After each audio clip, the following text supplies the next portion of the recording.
Most people who are homeless go 3 months without having someone look them in the eye. Something had you dedicate a life towards homeless. What love really is, the people that taught me that were my friends on the street, taught me the way that God loves me and healed my identity.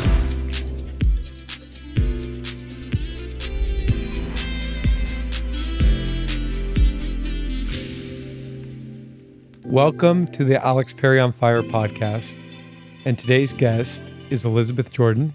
She is the founder and CEO of The Human Impact. For the audience, The Human Impact, what is it exactly that you do? The heart of our work is done through our friendship advocates.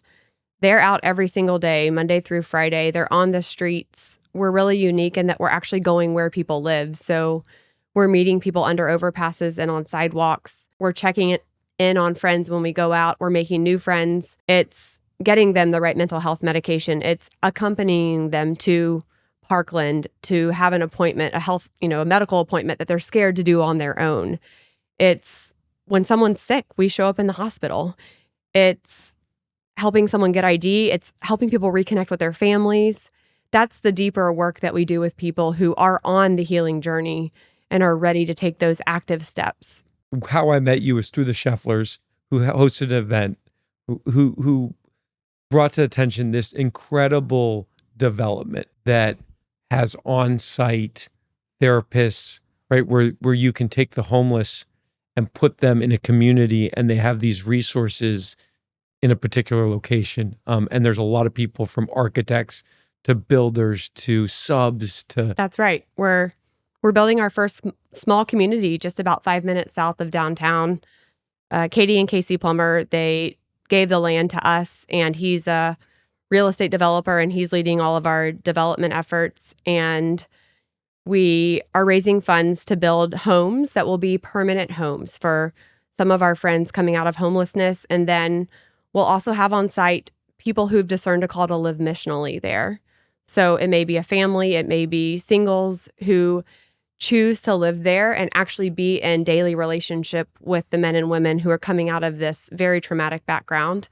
And in the front, we'll have community space. And in that space, we will have AA meetings, people who come in to offer all kinds of things, counseling, games, like just fun to that, deeper mental health work that people need to do. And it's been a dream of mine for almost 9 years. It just seems very, very community driven. That's what got my attention with it. So something had you stop everything you were doing and dedicate a life towards homeless. And not just a day, a week, a month, a year. We're 12 years into this. And you smile about it, but I couldn't imagine what that takes. And I'm hopeful today through the episode, we'll hear about that and even learn more, not just about what you're dealing with homelessness, but how someone gets there. And then once they get there, how we kind of hopefully bring them back into a place where they're not homeless. So welcome. And right to it. So if you don't mind telling the audience how that happened. Thank you. I'm really privileged to be here today. And we were talking before we got started about vulnerability and being honest. And the truth is that what led me to be willing to go to the streets for the first time was actually my own pain, and both things that happened to me and things that I was going through. I lost my dream job in the music and entertainment industry. It was an industry I'd wanted to be in my whole life, and lost that job. And my identity had been really wrapped up in what I did and defining myself based on what I did. And so when I didn't have that output, I was asking, who am I and who am I supposed to be in the world? And at the same time, thankfully, my husband and I have been married now 16 years, maybe 17, I lose count. But at the time we got married, we had a good first year, and then we kind of nosedived. So we were at the lowest place our marriage has ever been in, and I lost my job. And these two really grounding identity places for me were unstable. And I had been raised in the church, but in my 20s, I wasn't sure if God existed. And I had kind of gone on the opposite of faith journey for myself. But I was in this desperate place, and I thought, I want to circle back to God. And I I basically said, God, if you're real, then you're a creator and you made me. And if you made me for a purpose. And my plans for my life aren't working out for me. What are your plans for my life? And I had never asked God what his plans for my life were. I had always been doing what I thought was expected of me or what I thought I should be doing. And I believe that God is always speaking and wants to reach us. And so for me, that process of going from job loss, difficult place in my marriage, to this first time on the streets was a lot of people speaking into my life. It was going back and reading the New Testament Gospel of Matthew. And like I said, I had grown up knowing about Jesus. But when I read the Gospel of Matthew, Jesus is crazy. Like, Jesus is always hanging out with all the people in his day that everyone else pushed aside. And he isn't just hanging out with them, but like he's seeking them out and he's touching them and he's loving them and he's calling them by name. And I thought, if I really want to follow this guy, like if I really want to follow Jesus, my life doesn't look like his life. And if I want to get serious about my faith, then I need to know some people who Jesus actually spent time with on earth. And a man named Larry James, he ran a nonprofit called City Square for over 20 years. He had already been working in South Dallas and invited me to join him between a bus stop and a homeless shelter on a street corner. And I mean, I was completely outside of my comfort zone. I grew up in the Park Cities. I lived in the bubble and my life was pretty insular. So to drive south past 30 and walk onto a random street corner, like I was as awkward as awkward can be. But I noticed this man, Larry, he just treated people like people. Like from the very beginning, from the first time I went, he just talked to the guys and to the women like they were just a human being. And it's hard to admit this now, but I really think I put the homeless in like a less than human category. And it wasn't intentional, but he helped bring people back to, oh, they're fully human, just like me. But something happened, as you'd mentioned, and I think that's important, that kind of had you question a little bit. Maybe can you go back into that with regards to identity and growing up in the Park Cities and seeing it a little bit differently before all of that? I mean, starting from a pretty young age, growing up in the Park Cities, there were so many incredible opportunities that afforded me. But I also, from an early age, really felt like I had to perform and present a perfect version of myself. Like I needed to be shiny Elisabeth for people. And I really ended up hiding a lot of those real parts of myself because I didn't think I would be accepted if I showed who I really was. I was afraid of being made fun of. I was afraid of rejection. And when I guess I didn't lose everything, but I lost the things that were most important to me. Like my marriage was in the hardest place it's ever been in. That relationship was very unstable. And I lost this job that I had always wanted. And I really didn't know who I was anymore. I truly found my identity in looking like the perfect married couple and having this incredible job. And I thought I was doing the right thing. Like what I was conditioned to do in my life was to be successful. And I was successful. And then all of a sudden I wasn't. And so it was very unsettling. It was a very unsettling time. And I could have just done something else. Like I could have moved from discomfort to action. But thankfully, it was so uncomfortable, I couldn't act. Like I couldn't do something different right away. I had to sit in it. And the sitting in it is what actually led me to really this change in my life, which is reaching out to God and believing that my life has a purpose. Not just mine, but everyone's life has a purpose. I can resonate so hard with that because it's when you're living this life that is expected and that becomes your identity and then it's not your identity. And that's why we talked about what's real, what's important. You are faced with that. And there's so many times I like to think you can go press the easy button, which is kind of what you said, which is go find another job, do this. And it was just like, I can't, or something wasn't talking to you about it. And you just said like, you weren't the person that that wasn't you. But what was you back then? I know that where you found yourself today, right? Like in 12 years, and obviously what this has given you and what you've given into it. But back 12 years ago, when you're looking, kind of in the mirror and you're like, this isn't me. What does that mean? I was really caught up in the way I looked, money, what clothes I wore. I think my life was defined a lot by trying to maintain an image that I would present into the world. And I remember after I lost my job and my marriage was in that tough spot, kind of looking in the mirror and being like, I've been lying to everybody. I wasn't happy. And my marriage had been struggling for longer than just that time. And I had been chasing after success and influence and money. And it's like I had to learn for myself that those things actually I would be chasing forever.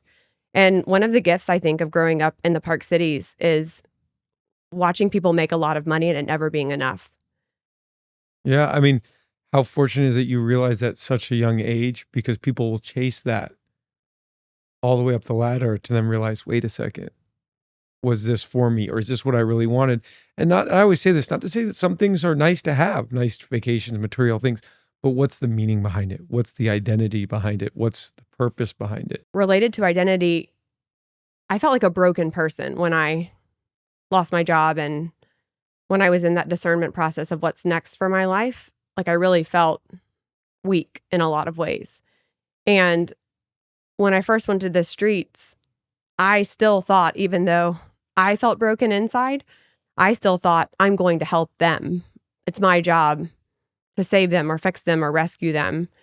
And my identity got reshaped in those early years of being on the streets. I'll leave it there, but like I can go into that a lot more. Well, for sure. I Because want it was to a go into that. process. Yeah, because you are finding out who your identity is, and for you, not the person or the place that you grew up wanted you to be. I have one thought though on a question you asked me a second ago that I think kind of illustrates what you were asking, which is I remember walking into parties before all this happened and thinking, like, who in here is going to see something in me? Who's going to give me a great job? Who's going to say, you're important? Who's going to say, Elisabeth, you matter? And I was always looking for other people to validate me. I was always looking for other people to tell me that I mattered. And then I got sent, because it really did feel like getting sent by God, to this abandoned street corner where no one really knew I was there and no one cared. And I wasn't in the rooms of power for someone to say that I mattered. And yet that is where I learned what the meaning of life is. Yeah, and I'm smiling here because I feel it and I know it. It's that outer world of validation versus the inner world, and the inner is 10x, 100x stronger. You don't need it. You feel it. And that's what resonates with you, and it was your alignment. And so finally you were aligning with a purpose that felt good, and that was enough. You didn't need the validation from that outward life. So it just, and it does, even though it's hard, it makes things simple or simpler. It just feels right. At least from the experience I've had, and kind of, when I say kind of looked inner of what's important to me, what do I align with, what resonates with me, what's my purpose in some shape or form. And I think we're fortunate if we realize that sooner or later in life, right? Like a lot of times it just doesn't happen that soon, or you're distracted, or kids, marriage, health, you name it. It just can throw you off your whatever path it is, and to each their own. Yeah, and I think, like you said with your sister, you learn so much by seeing that, because I used to look at homelessness and the homeless and say, someone told me once, 99 out of 100 of them have a drug addiction or have been arrested. And I'm like, oh, that's a nice thought when I go by them. Well, you're a criminal. You've been arrested. Just seeing it, it's not necessarily their choice, and that's where I respect and want to know more about. Okay, dedicating yourself to this path. So what goes into that when now you're on the corner, but it's more than that. And a lot of times it's not as simple as just saying, I'm here to help, because you said that, right? Like, so what goes into now saying, okay, I'm going to dedicate my life to this cause? And what is the cause? I think I was on a discovery journey of what the cause was for the first few years. I had a lot of assumptions and stereotypes about people who were homeless, lazy, mentally ill, addicted, different ways that I perceived of people. And pretty soon I realized that many of the people I was meeting had grown up in poverty and had had significant trauma and abuse in their childhoods. And then in adulthood had gone through some really significant loss, like divorce or the death of a close family member. And what I kept hearing is that by the time someone ended up on the streets, they felt very alone often in the world. And as you know, when we're in our darkest places, what we need the most is people around us who will still love us and believe in us and speak the truth over us. And so I started to realize that we have this truly incredible homeless care system in Dallas that supplies a lot of the resources for people, the financial help, the shelter help, job placement. But I kept hearing people articulate that there was this human need, that people needed someone to walk with them on the journey. And I felt like there was a gap in our care. And so I started the Human Impact in 2016, really as a ministry of friendship. It is, we go to the streets, we meet people where they are, we build trust with them over time. And then what's so fun about what we get to do is we're not trying to prescribe what someone should do to change. We actually get to ask them, who did God make you to be? What dreams are in your heart? And then they get to name, I've stopped imagining this life, but this is what I want to do, or this is who I want to be. And then we get to talk about what are the obstacles to getting there and how do we address those obstacles one by one. Have you ever heard of the urgent and important kind of it's like a grid where it's easier to pay attention to what's urgent, but if you only attend to the urgent, sometimes you miss the important. And so what we try to do is help people differentiate between urgent and important as they progress along the path to say, sometimes you don't need to attend what's most urgent now because you need to actually get your mental health medication and start seeing a counselor before you're able to do the thing you want, which is you want to get a job because you don't want to be in this situation. Like the cart before the horse. You cannot put someone in a job if they're not going to hold it. That would be like beating your head against the wall and hoping for a different outcome. You've got to get the homeless ready to take that on and hold it or change. But I would imagine even for loved ones, and this is why we have homeless, at some point you have to take care of yourself more than another person because there's, fatigue, there's emotional fatigue. Yeah, I mean, I really learned everything you're talking about the hard way, even the practical stuff of I'd meet someone who wanted a job. My friend Jessica, she hired this guy and it went well for a certain amount of time and he got some money in his pocket and relapsed and stopped showing up to work. And that was how I learned I actually need to know someone pretty well if I'm going to recommend them for a job.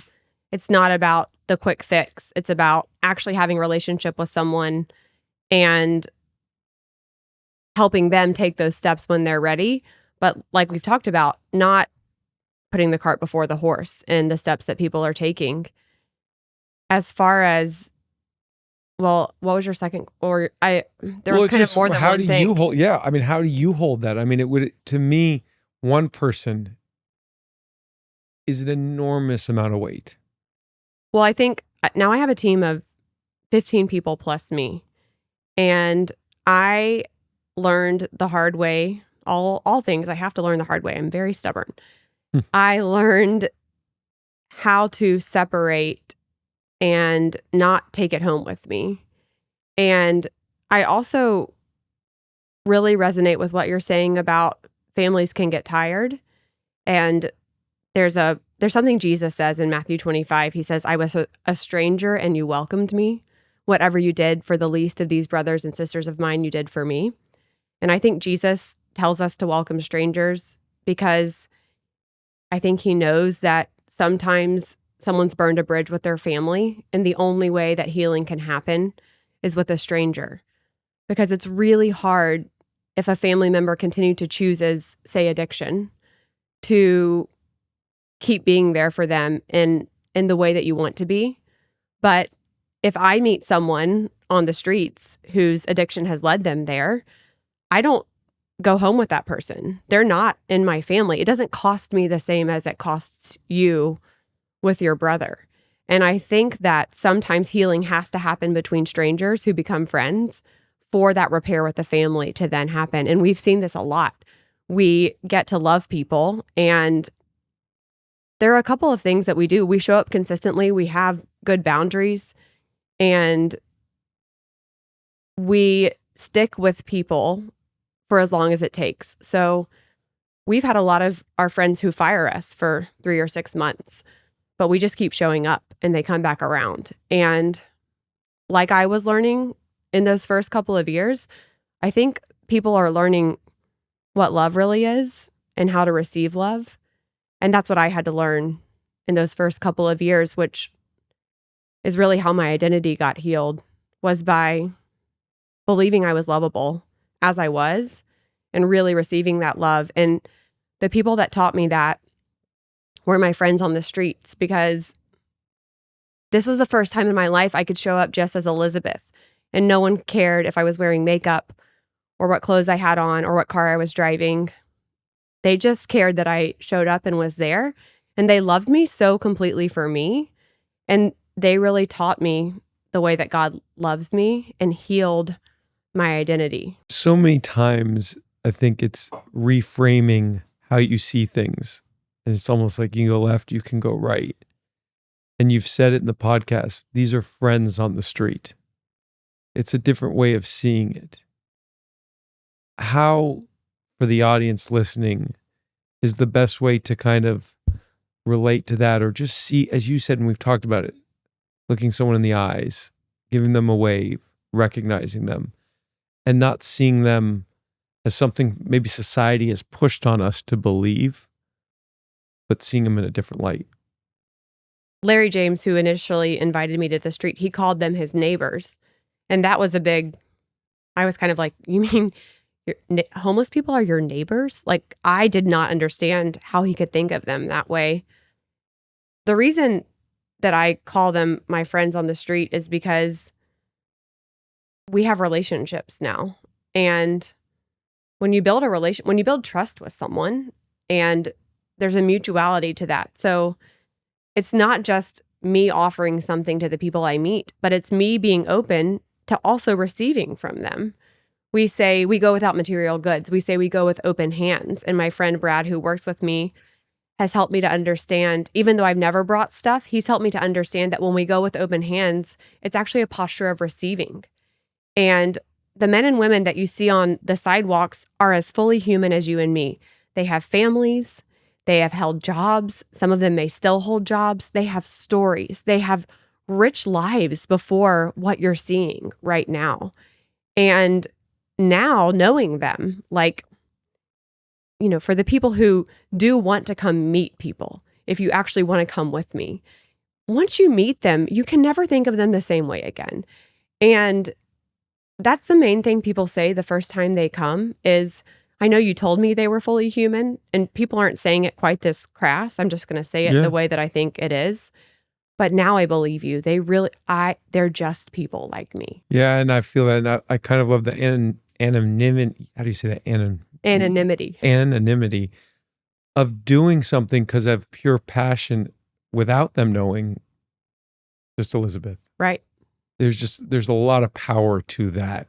And not necessarily being in the spotlight or letting people know why you're doing it or that you're doing it. It's just doing it. That was so refreshing. And I think a lot of times people don't act on big social issues because it seems like such a huge problem. People think, well, what can I do to actually affect the problem? And in those early years, I would go out and I would just look at how many people were outside, and I'd be like, what's one little person out on these streets going to do? And I would go back to God and say, called me to a really hard group of people. Like, I think you made a mistake. Can we go help some people that are easier to help somewhere else? And every time I felt like God said to me, love the one person I put in front of you today, Elisabeth. Love the one person I put in front of you today. And I think that's really our job as people, is not to change the world, not to save and help a lot of people, but to be faithful to love, whether it's our spouse or our friends or our kids, but to show up for them and to love them. And I'm particularly passionate about people seeing the marginalized and the lonely, not just the homeless, but people who are on the margins, the mom that never gets invited to lunch in your neighborhood, or for your kids, the lonely kid at the lunch table. I'm really passionate about us reaching out and extending welcome to people who others pass by. And we can each do that. We are capable of learning someone's name or looking someone in the eye. Yeah, 100%. From starting the podcast and realizing quite ignorantly that not a lot of people have people to talk to. Like, some people have no one to talk to. And what I've learned along my journey and for myself and talking to other people is like two basic needs for people. And one is to feel safe and the other is to be seen. Mm-hmm. And so the scene is kind of what you're talking about, is like, who are you, right? Like, who is this person, right? That can be as powerful. And I've talked to people about not necessarily giving someone food, right? Like, or money, but just having that conversation so they feel seen. So they're like, oh, someone cares. I have to go here because you talked about it, but identity is such an important thing. And I love that we've gone here organically, because it is what keeps you doing what you're doing for 12 years. If you had lost identity in it, how could you possibly, in my opinion, right? How do you see your identity now, but not just as CEO, and founder of Human Impact, because that's not you. I'd sit here across from you and say, no, that's what you do, but it's not you, right? And there is so much more to that. So what does that look like?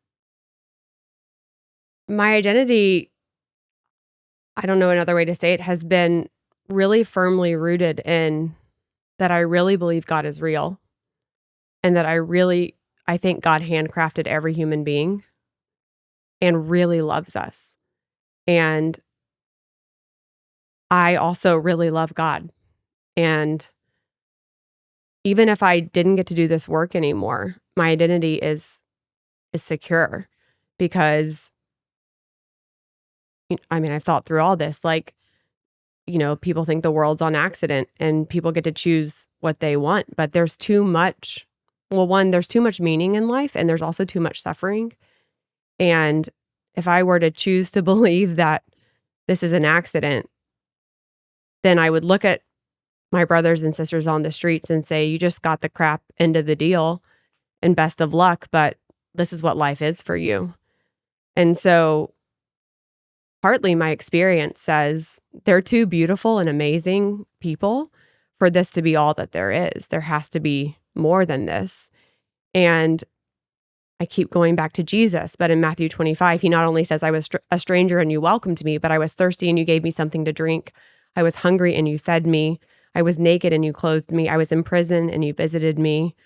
I was sick and you tended to me. And I think faith for me used to be very cognitive, but faith has become very full body experience. I actually feel like I meet Jesus on the streets, and I feel like the lucky one who's gotten to push past the fear and actually encounter people. A lot of people on the streets, they'll roll out of a tent and I'll say, how are you? And they'll say, I'm so thankful God woke me up today. We have so much to learn from them, or I do. I've learned so much from them, because it happened so many times that people would say, I'm so thankful for my life. And I would look around and think, how are you thankful for your life? That I finally stopped people and said, do you mean what you're saying? And they would say, yeah, like, I am so thankful that God gave me another day to live. And even now, that's pretty far outside my framework for my life. Like, I have a comfortable life, and they still bless God and trust God when they have very little. But they also get to see God show up for them, because it's not one agency. It's not one person who provides for them. and they get to see God meet their needs, and they witness to the fact that God shows up for them and cares about them. Yeah, and I think, again, I know you've discounted the fact of how deep you had to go when you had this identity crisis. I go back to it because the way you feel now, the ability for you to work with them and carry this and hold this is the work you put in 12 years ago. I mean, you could tell me I'm wrong, but No, you're right. I'm pretty certain that's it. Mm-hmm. It was that moment when you said, no, there's an easy button, not going to press that. There's a hard button, I'm going to go down this road. But what I get on the backside is where you sit in this chair today, and you get to experience that, and you get the peace and the love and everything else that comes with it. Yeah, to your point about identity, you made me remember that, well, I've been in counseling for many years now. And before I found my work on the streets, I went to my counselor and I said, like, there's this darkness in me and it's scary. And I think I want to start to look at the darkness, but I'm completely terrified about what this is. And it was a lot of that, like, I'm not sure what I'm going to find when I actually do this internal work to figure out why I'm broken and where my trauma is and why I need all this validation from outside of me. And that work is ongoing. I haven't arrived. I continue to have to reground in what actually makes me significant and put to the side really affirmation or criticism. Not ones that are helpful. Like sometimes criticism is helpful and you learn from it. But from making my identity what other people think of me, that's an ongoing work. I haven't arrived at some level of... Oh, for sure. And I would argue with giving yourself, it's nearly impossible living in this world unless you want to, I joke sometimes, unless you want to be a Buddhist monk or go, it's just not possible. It's the day-to-day activities, it's society, and there is darkness. And it is. It's all, you'll always be working. It's the awareness to it. It's the wanting to do something about it. And it's also, as you just said, it's sitting in it and understanding how you feel about it. But it allows you to work with these people who are in extreme darkness. If you didn't know what darkness was or hadn't felt that darkness, it would, in my opinion, almost be impossible. Well, and so that's part of my own mental health journey is it took me until 2 years ago to actually say, well, maybe even just a year, that I actually struggle with chronic anxiety. And I think it started for me in 6th grade. I moved from a private Christian school to Highland Park Middle School. And those were some really lonely years, 6th, 7th, and 8th grade, feeling like I didn't fit in.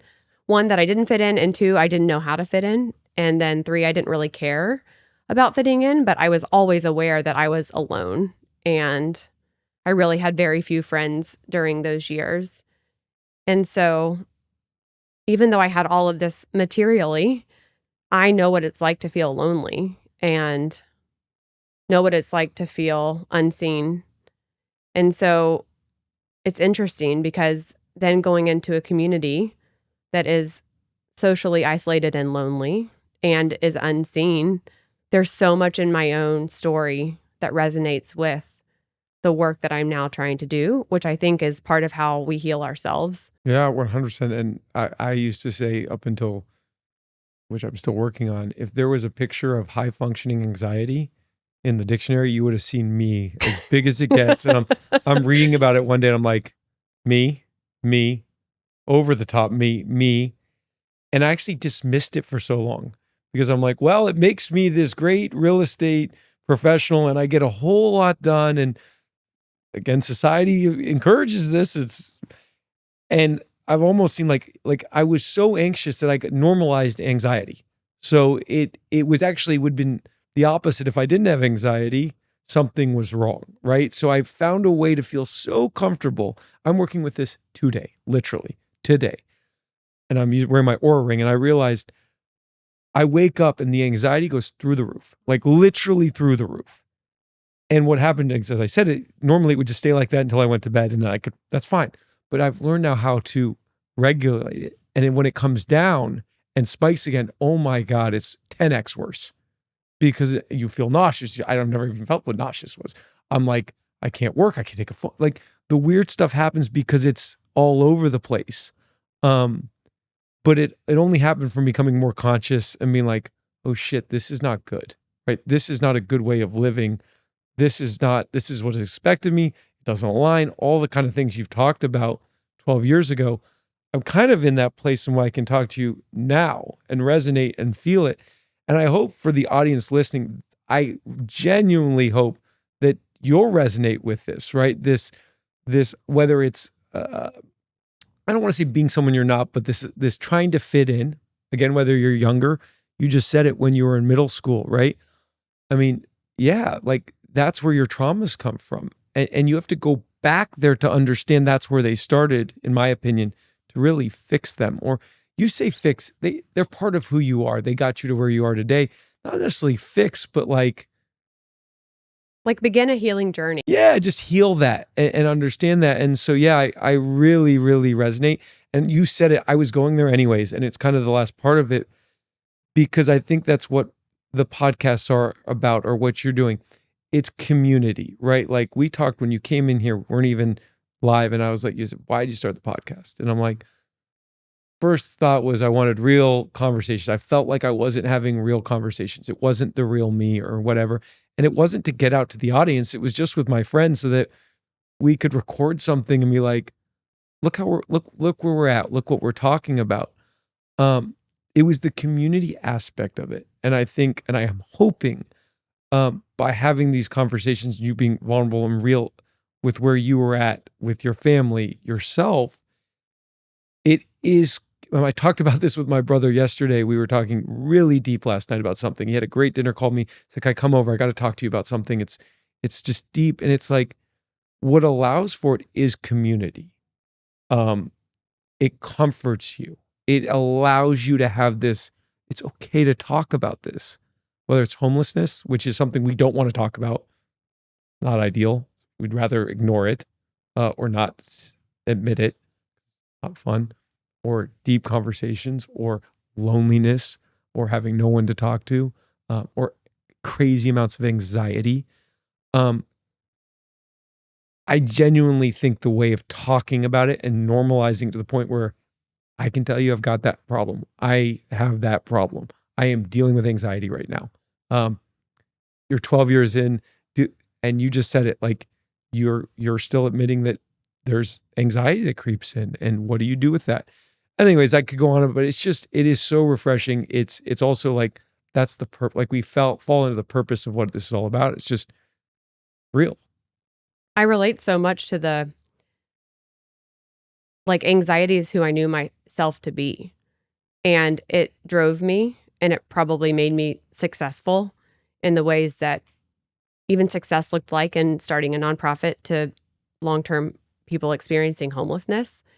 And I think part of the struggle with seeing it, and mine, the reason I was able to finally name it is I got diagnosed with ulcerative colitis. Do you know what that is? I don't. I've heard about it because I've seen commercials on it. Yeah, in 2022, it's inflammation of your large intestine with ulcers. It was pretty serious. Yeah. And it stopped me dead in my tracks. And this was 2022. And I started on medicine, and then I started meeting with a nutritionist, and over time realized that I have kind of suppressed this anxiety for a long time. And I have been so used to it, I couldn't even really see it for what it was. Yeah. Like, that's right. You get, and who will I be if I shed it? And exactly. Will you protect around it in every way, fashion, form? So I call it the river below the river. No one knows it, but you know it. Right. People would tell me I'm like a really calm, peaceful presence. And I'd be like, you have no idea what's going on. You have no idea. Inside of me right 100%. Now. 100%. That's exactly what I call the river below the river. It's like, I know. And maybe no one knows. Like, literally, your husband, family, no one knows. Because you've held it, you've protected it. It's become your identity. Correct. It's not easy, but the one thing we can do, which I went back to, is lean on community, or have the conversation, or get involved in something that makes you uncomfortable. And guess what? You're doing it. You're going to make them, if they get involved with the human impact, they're going to get comfortable if you're there. You are the presence to say, look, I know what I'm doing. Come do it for a day. See how you feel. See what it gives you, right? Like we say you're giving, you don't know what you're going to get from it. Something we say a lot is that friendship heals, and the end of our work is community.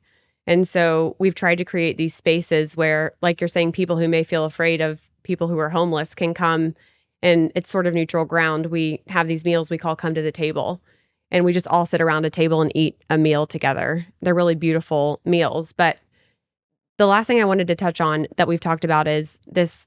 I think it's a misperception that people who are homeless are unsafe. And I think that a couple of people give the whole community a bad reputation.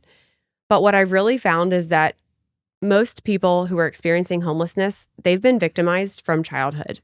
They have suffered significant trauma and abuse, even abuse like their parents giving them alcohol before the age of 10. That has happened. I have heard those stories more times than I can count. And so what I have actually seen to be true is that most of the communities of people experiencing homelessness are people who have been victimized a lot. And the violence that makes us afraid of these communities are actually from drug dealers and pimps who are coming into a victimized community to further prey on them. Because as you know, if you're depressed, if you're anxious, if you're lonely, you're much more likely to misuse drugs or alcohol to self-medicate for what you're struggling with.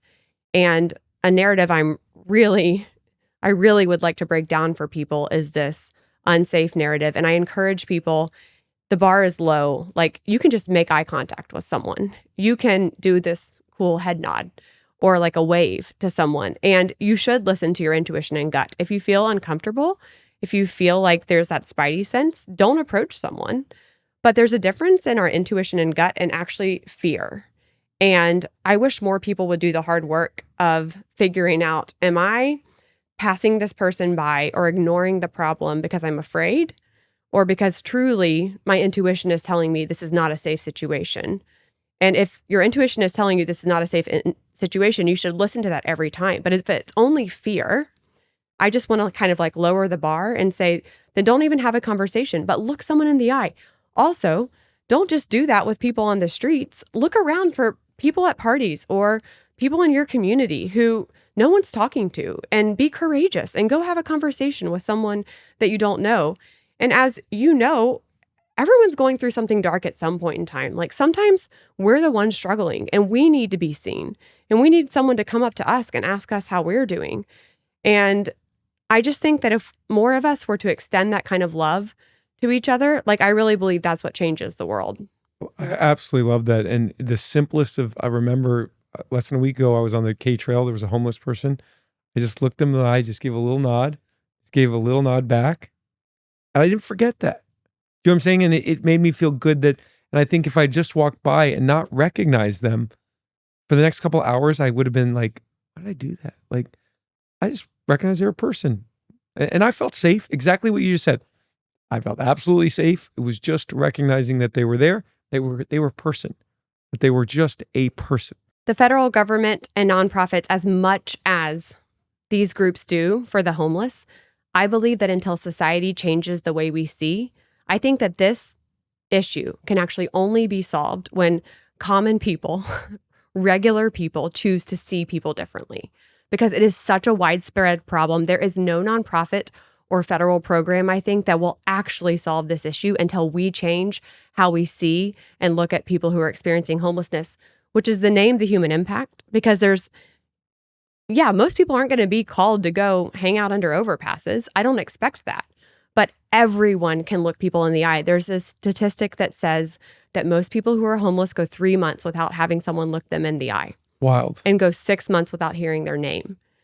Like, these are low bars. We do not have to do a lot. And even if you're terrified of the homeless and you just can't go there, there are people in your own neighborhoods who get passed by and overlooked, and extending love to them is just as powerful. Absolutely. I love that.